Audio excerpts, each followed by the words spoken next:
Chtěla jsem vám ukázat, jak vypadá diář po jednom roce. To byl ten loňský, 2025. Prostě je tam toho hodně v kapse. Proto dělám šňůrky.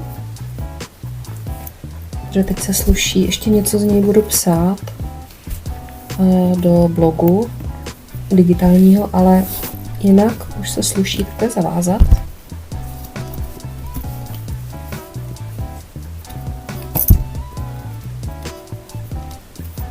To je tak jako...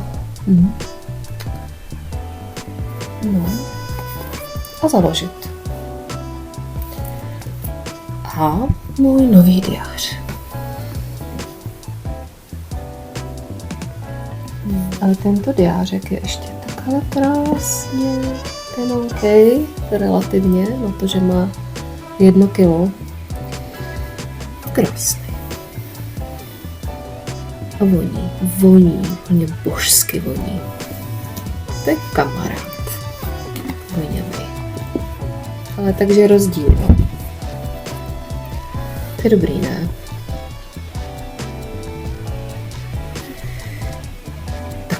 Jsem chtěla ukázat. A jdu. Čus.